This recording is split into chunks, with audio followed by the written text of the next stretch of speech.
Most people walk past a pharmacy growing right outside their back door and never know it. They drive to the store, hand over money for things their grandparents once pulled straight from the soil for free. The knowledge didn't disappear because it stopped working. It disappeared because nobody was selling it. By the end, you'll look at your yard differently. You'll see value where you used to see grass. And you'll understand why the people who know this never say much about it. Let's start with the one most people destroy on sight. Plantain, the weed you've been pulling out, not the banana kind. The broadleaf weed that grows in your lawn, between the cracks in your driveway, along every path you've ever walked. Most people spray it, pull it, curse it. They have no idea what they're throwing away. Plantain leaves have been pressed onto cuts, stings, and bites for as long as people have kept records. The leaf has a way of drawing out and calming irritated skin. Crush a fresh leaf, hold it against a bug bite, and many people swear the itch settles within minutes. The old word for it in some places translated to the healing blade. Travelers were known to carry the seeds across oceans on purpose, which tells you how much it was valued before anyone learned to look down on it. Here's what makes it special. It costs you nothing. It grows whether you want it to or not. It comes back stronger every time you cut it. While other people are buying tubes of cream that dry out in a drawer, you've got a living supply that refills itself. And this is the lesson that runs through this whole video. The most valuable plants are often the ones we've been trained to see as worthless. Somebody decided plantain was a weed. That decision cost regular people something real. Once you stop seeing it as a nuisance and start seeing it as a tool, your whole yard changes. There's also a quiet confidence that comes with knowing this. The person who can step outside, find a leaf, and handle a small scrape without a second thought is operating on a different level than the person who has to drive somewhere and pay for the same outcome. That self-reliance is worth more than the few dollars it saves. It changes how you move through the world. Plan it on purpose if you have to, but chances are you already have it. Walk outside after this and look. It's probably within 10 feet of your door.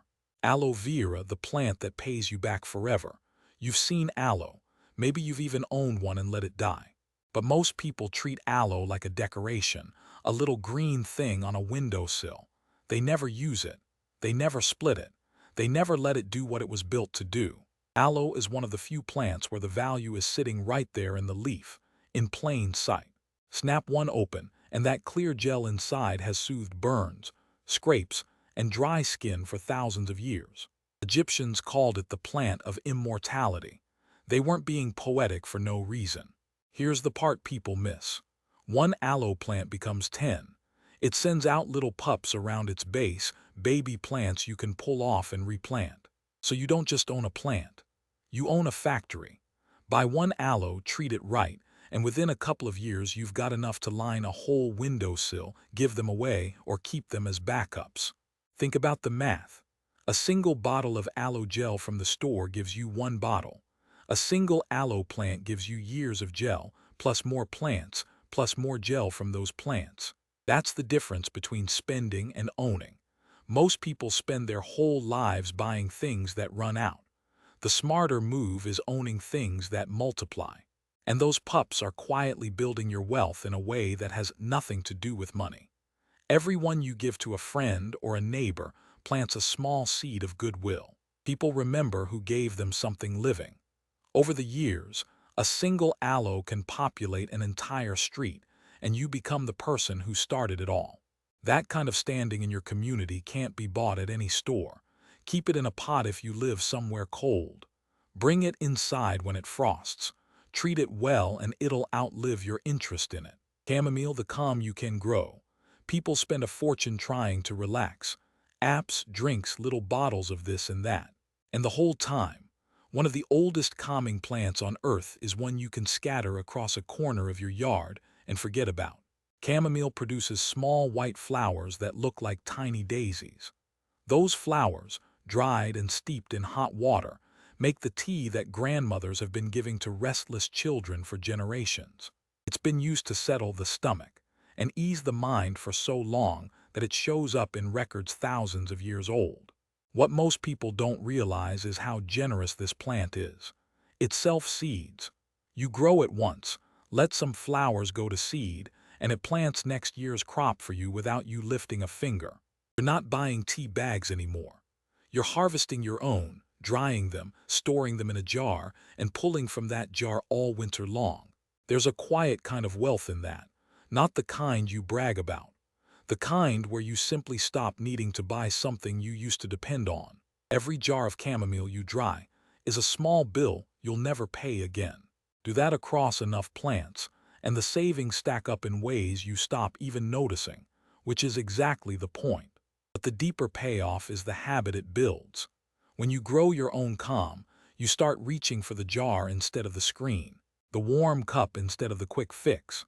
That small shift, repeated over years, changes how you handle stress itself. You're not just saving money on tea. You're training yourself to find peace in something you made with your own hands. And that's a skill that compounds quietly for the rest of your life.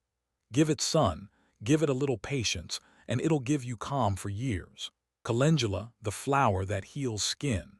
Most people see calendula and think it's just a pretty orange flower for the garden bed. They plant it for color and never understand the second job it's been doing for centuries.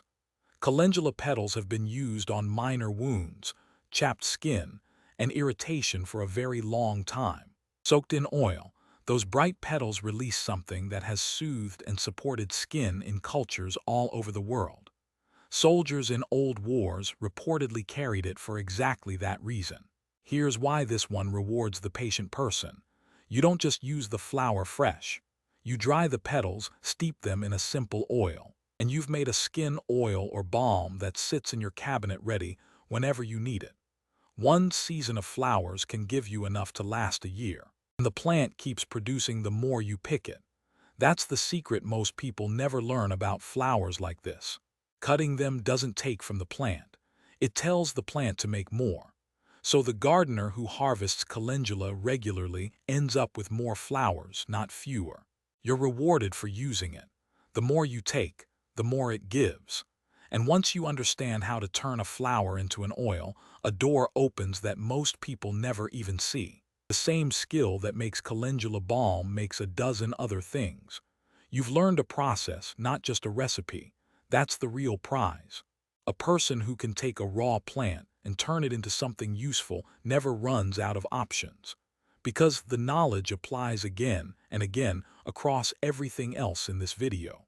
Plant it where it gets sun, deadhead it often, and you'll have orange blooms and a stocked cabinet from one small packet of seeds.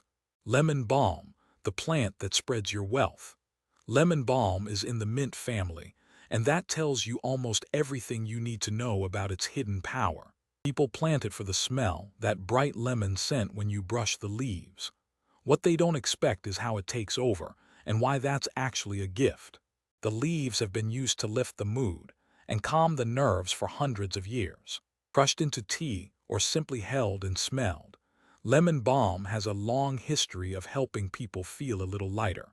Monks grew it in their gardens on purpose, and they had centuries to figure out what was worth their soil.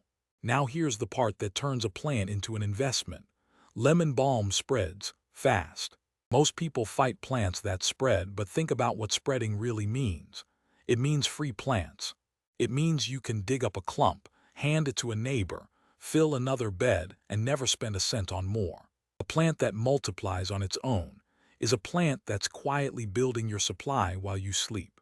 The people who understand this stop seeing aggressive plants as a problem and start seeing them as the ones doing the most work for free.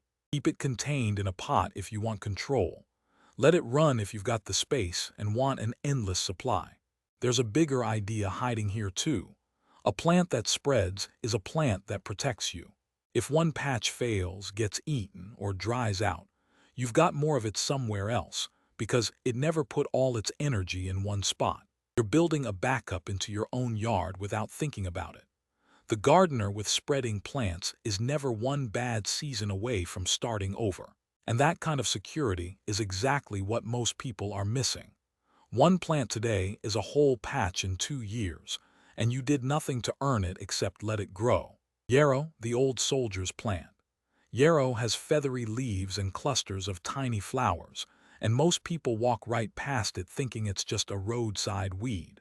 They have no idea they're looking at one of the most respected healing plants in human history. The old stories say warriors carried yarrow onto the battlefield to press against wounds.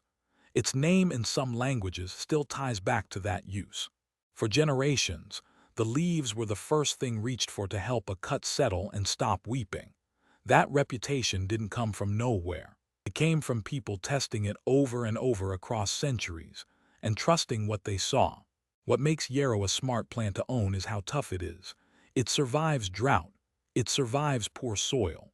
It survives neglect that would kill almost anything you bought from a nursery. So while other plants demand watering, feeding, and fussing, yarrow just stands there year after year asking for nothing and giving you something valuable. This is the kind of plant that pays off in a way most people never think about. The real cost of a plant isn't the seed. It's the time and care it takes to keep alive. Yarrow asks for almost none of that. It's an asset with no upkeep, the rarest kind.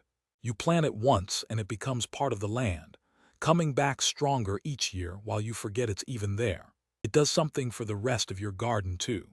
Yarrow draws in the helpful insects, the ones that handle pests for you without a single chemical.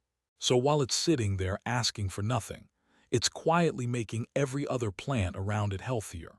One plant that improves the whole system is worth more than 10 plants that only look after themselves. That's the kind of value that hides in plain sight. Tuck it in a dry, sunny corner and let it become a permanent fixture. Peppermint, the plant that never stops giving. Everybody knows peppermint by smell. Almost nobody knows how much value is sitting in a single plant once you understand what it does and how it grows. The leaves have settled stomachs and cleared heads for as long as people have brewed them in water. That cooling feeling you get is the same thing that has made peppermint a go-to for digestion and freshness across cultures for centuries. It's not a trend. It's one of the most reliable plants ever put in a teacup. Here's where most people undersell it. Peppermint, like its mint cousins, grows like it has somewhere to be. One small plant becomes a thick patch in a single season. That means your supply doesn't just last, it grows on its own. You'll have more peppermint than you can use, which means tea, dried leaves for winter, and clippings to share or sell at a market stall if you're so inclined. And that's the doorway most people never walk through. A plant that produces more than you can use isn't just saving you money. It's the start of something you could trade. The gardener with an overflowing mint patch has a small surplus, and surplus is where real independence begins. You stop being only a buyer and start being a producer, even in a small way. That shift in mindset is the part that lasts. Once you've grown more than you need of one thing, you start seeing your whole property as a place that produces instead of a place that just sits there. People who think like producers find opportunities everywhere. People who only think like buyers spend their whole lives reacting to prices someone else sets. Peppermint is a cheap, easy first step into the producer mindset, and that mindset is worth far more than the tea. Keep it in a container so it doesn't swallow your garden, and harvest it hard. It will thank you by coming back thicker. Echinacea, the flower people pay top dollar for. You've probably seen echinacea on a store shelf without knowing it. It's the purple coneflower, the tall pink-purple bloom with the spiky center that you'll spot in gardens everywhere. People grow it for beauty and have no clue it's the same plant they're paying premium prices for in little bottles. For generations, the roots and flowers were used to support the body through the rough patches of the year. Native peoples of the plains relied on it long before it ever appeared on a shelf, and that long track record is exactly why it's still trusted today. Here's the eye-opener. Echinacea is one of the most commonly sold plants in the wellness world, which means there's real money tied up in it, and you can grow it yourself for the cost of a seed packet. The same plant that fills expensive bottles is sitting in flower beds being admired and nothing more. Most people are buying the finished product while the raw plant grows 10 feet away. This is the gap that separates people who get ahead from people who don't.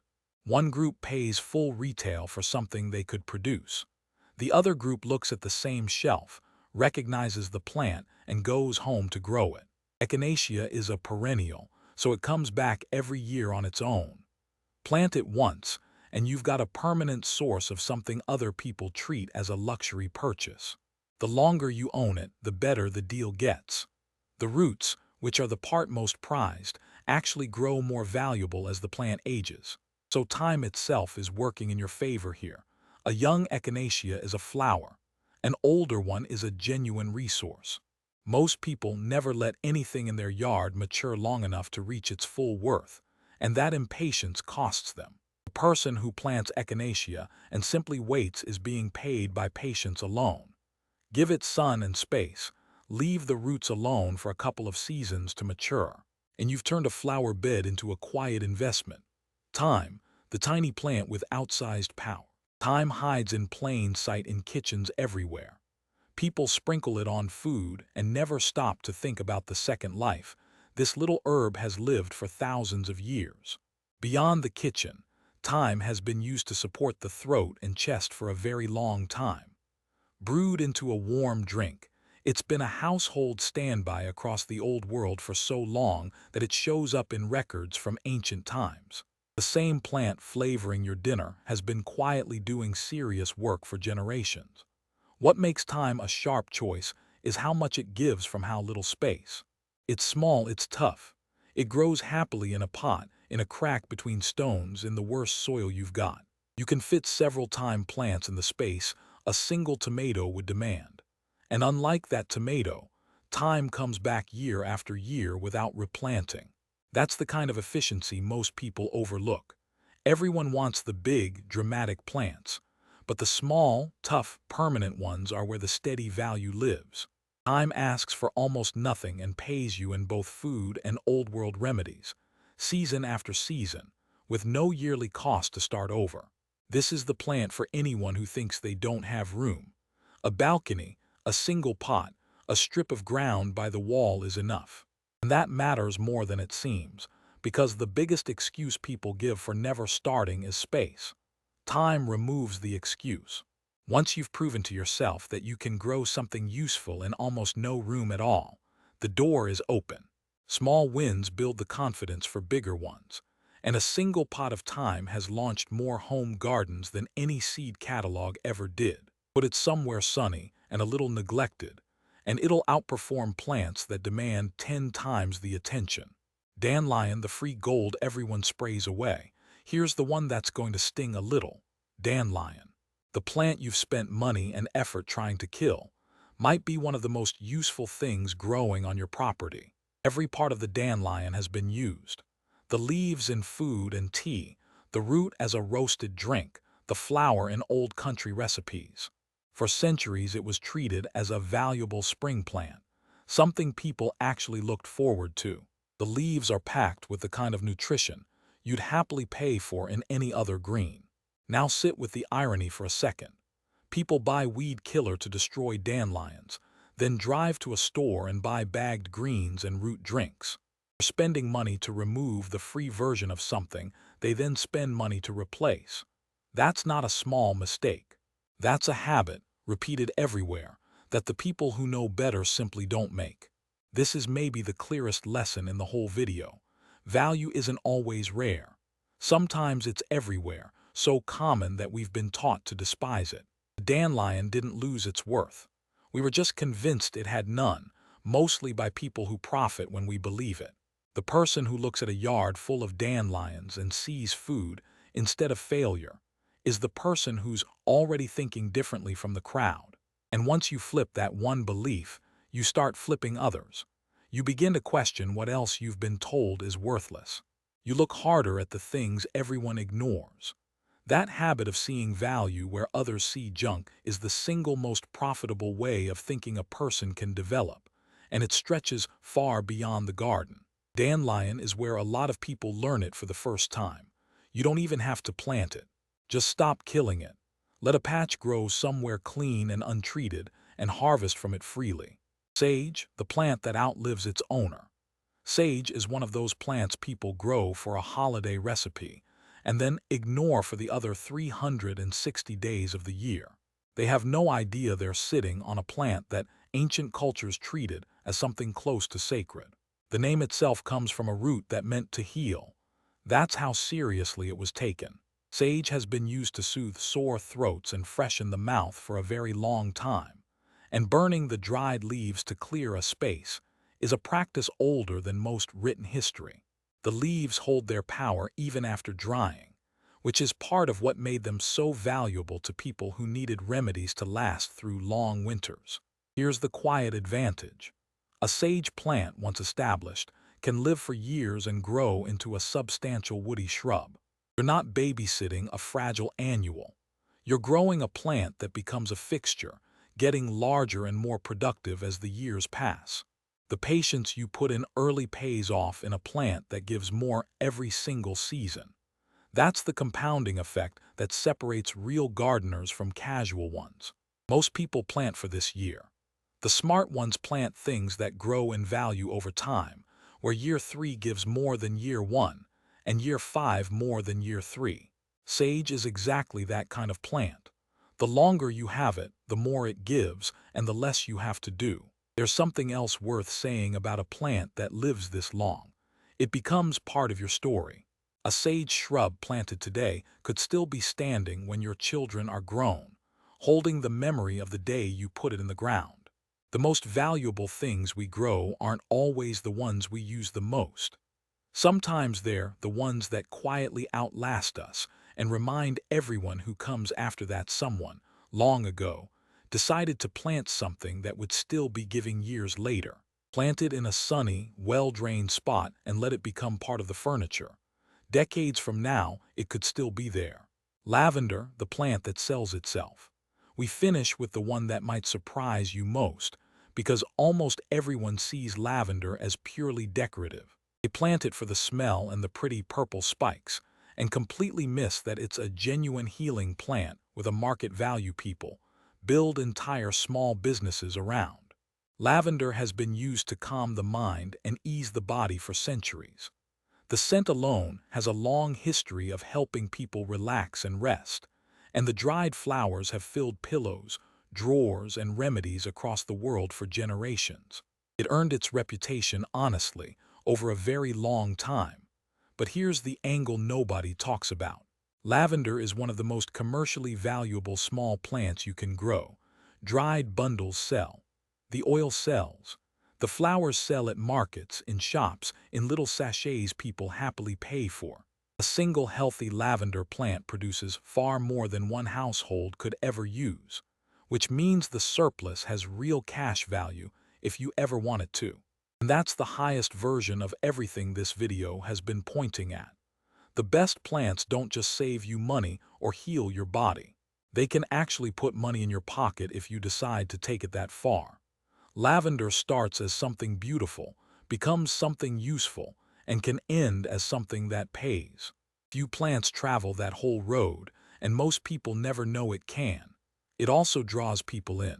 A row of lavender pulls bees, pulls compliments, pulls neighbors who want to know what it is and where to get it. That kind of attention has a way of turning into opportunity. The person growing something everyone admires is the person who ends up with the side income, the trades, the small reputation that opens doors. Lavender doesn't just sit there looking pretty. It quietly markets you to everyone who walks by, and value like that is almost impossible to put a price on. Give it full sun and dry feet, treat it well, and one plant becomes a hedge, and a hedge becomes a small harvest you could sell. So there they are. 12 plants that have been healing people for longer than any company has been selling the alternative. But here's the honest truth. You will not plant all 12. If you try, you'll get overwhelmed, do nothing, and this will become just another video you watched and forgot. That's how most people stay exactly where they are. So do this instead. Pick 3. Just 3 from this list that spoke to you, that fit your yard, your climate, your life. Maybe it's the aloe on your windowsill, the dandelions you'll finally stop spraying, and one lavender plant by the door. Whatever they are, commit to those 3 and let the rest go for now. Because the people who change their future aren't the ones who try to do everything. They're the ones who pick a few things that matter and actually follow through. One plant in the ground beats 12 plants in your head every single time. The knowledge isn't hidden anymore. You have it now. The only question left is whether you'll be one of the few who actually uses it, or whether you'll walk back out into a yard full of value and keep seeing nothing but grass. Pick your 3, plant them this week, and come back and tell me which ones you chose, because I read every comment and I'm genuinely curious which of these you'll let change things for you.